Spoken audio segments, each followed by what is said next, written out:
Everyone, तो आपका स्वागत है इस 5 मिनट की लेक्चर सीरीज में। अभी हम समझेंगे ये स्ट्रेट ऑफ हॉर्मुज जो बहुत ही ज़्यादा न्यूज में है। इसमें हम लोग देखेंगे कि ये कहाँ पे पड़ता है, इसके आसपास में कौन से देश, कौन सी खाड़ी है और साथ ही में ये क्यों इतना महत्वपूर्ण है हमारे देश के लिए या बाकी अन्य देशों के लिए। साथ में जो रिसेंट एक्टिविटीज इसके आसपास में हुई है उसको भी हम लोग शॉर्ट में समझने का कोशिश करेंगे। So let's start. सबसे पहले मैं आपको एक इम्पॉर्टेंट चीज बताता हूँ। ये जो चोक पॉइंट है ना, ये लगभग 30 से 40 किलोमीटर ऑन एन एवरेज एक क्या है, गलियारा है, ठीक है। और यहीं से ना सारी देशों की ऐसे होके सारी देशों की जहाजें अलग अलग देशों में जाती है, ठीक है। तो सबसे पहली बात क्या है कि ये जो हमारा स्टेट ऑफ हॉर्मुज है, ये किन किन देशों से लगा है। तो ये ऊपर में हमारा ईरान से लगा है, ओके। और नीचे में ओमान और यूएई से लगा है। तो जैसा कि हम जानते हैं कि एक सेकंड, ये हमारा हुआ नॉर्थ यानी उत्तर, ये हुआ साउथ यानी दक्षिण, ये हमारा हुआ ईस्ट यानी पूर्व, और ये हमारा हुआ वेस्ट यानी पश्चिम। तो अगर आपसे पूछे कि स्ट्रेट ऑफ हॉर्मुज के उत्तर यानी नॉर्थ में कौन सा देश पड़ता है, ईरान, दक्षिण में यूएई और ओमान, पूर्व में ओमान की खाड़ी और पश्चिम में गल्फ की खाड़ी पड़ती है। तो ये हमारा इम्पोर्टेंट था। अब हम देखते हैं कि जो रिसेंट एक्टिविटीज हुए, जो रिसेंट वहां पे एक्शन हुए हैं, उसकी कुछ बैकग्राउंड देखते हैं।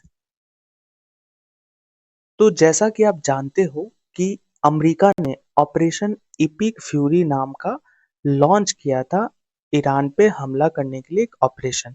और इसी के तहत 28 फरवरी को उसने वहां की आईआरजीसी जो कमांड एंड एयर डिफेंस है, आईआरजीसी का मतलब है Islamic Republican Guard and Coast, यानी वहां की जो एक इस्लामिक क्रांति जब हुई थी ईरान में, तो एक सेना का निर्माण किया गया था जिसका नाम क्या है, आईआरजीसी।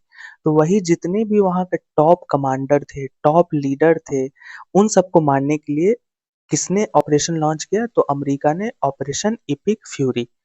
और इजराइल ने कौन सा लॉन्च किया, तो ऑपरेशन रोअरिंग लायन। और इसके द्वारा उसने क्या किया था, वहां पे हमला किया था, ठीक है। तो ये तो बात हुआ।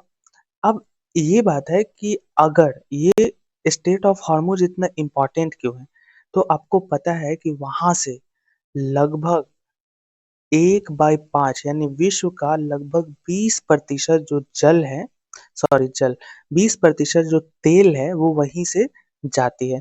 उसके अलावा जो अभी हमारे देश में एलपीजी का किल्लत है, उसकी भी लगभग 60 से 70% उसी से शिप का आवाजाही होता है, ठीक है।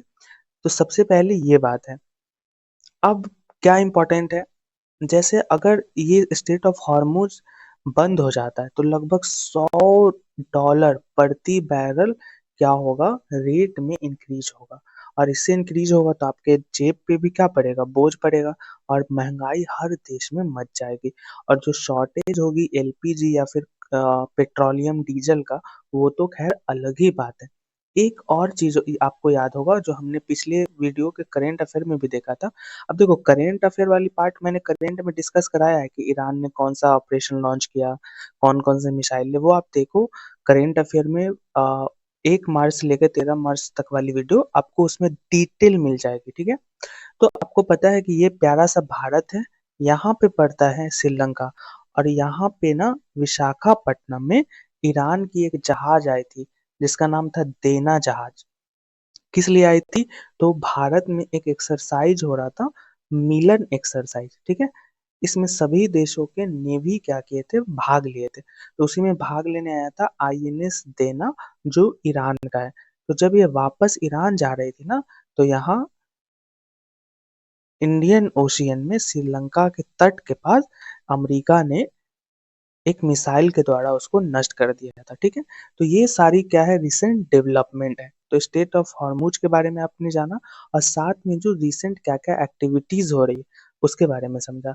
बाकी अगर आप कहोगे कि इसकी और डिटेल इन्फॉर्मेशन लाइए एक सेपरेट ईरान, इज़राइल और अमेरिका का, तो वो भी मैं आपको लाऊँगा और उसमें बताऊँगा कि इज़राइल के कौन से क्षेत्रों में हमला हुआ, ईरान के कौन क्षेत्रों में हमला हुआ, कौन-कौन से ऑपरेशन लॉन्च हुए, कौन-कौन से मिसाइलें लॉन्च हुई, कौन-कौन से एंटीसिपेट करने वाले अ, मिसाइल हैं, टेक्नोलॉजी है जैसे थाड है, आयरन डोम है, तो वो भी मैं लाऊँगा। तो मिलते हैं नेक्स्ट वीडियो में। Thank you so much.